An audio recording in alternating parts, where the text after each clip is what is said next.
Hello and welcome to Vibecast Commentary, where we unpack the biggest stories shaping Nigeria's politics, economy, and society. Today, we are diving into a hot topic out of Rivers State, the ongoing controversy over the House of Assembly's plan to probe 6 months of government spending, a move that former administrator, Vice Admiral Ibok-Ete Ibas, retd, has firmly rejected. Let's break this down.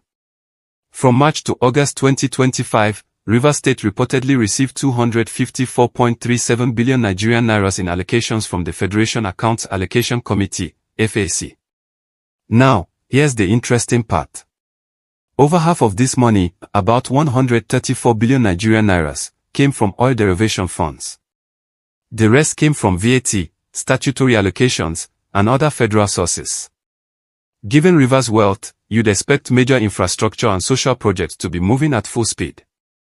But critics say too many projects remain stalled, and the big question is, where did the money go? The State House of Assembly decided it was time to investigate.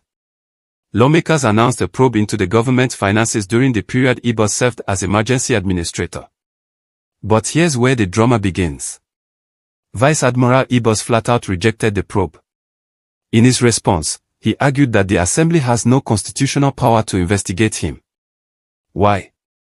Because he was appointed by the federal government under emergency powers, not by the state. In his words, the lawmakers' move is unconstitutional and outside their jurisdiction. This sparks two important questions. 1. Accountability. If Rivers truly received 254 billion Nigerian nairas in 6 months, citizens have every right to demand answers. Transparency is at the heart of good governance. 2. Legality. On the other hand, if the law doesn't empower the Assembly to probe Ibas, then the entire exercise may indeed be political theater, more about power plays than accountability.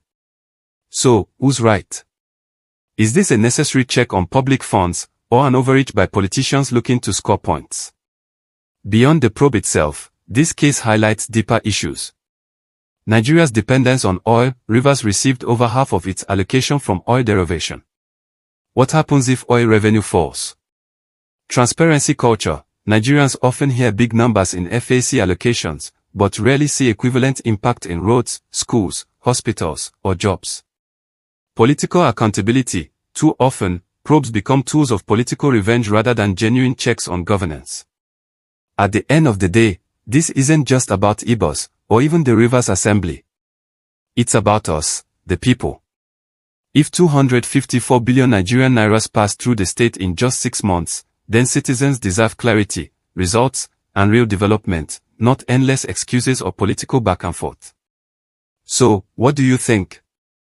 Should the Rivers State House of Assembly have the power to hold Ibas accountable? Or is this probe just a distraction from the real issues of governance?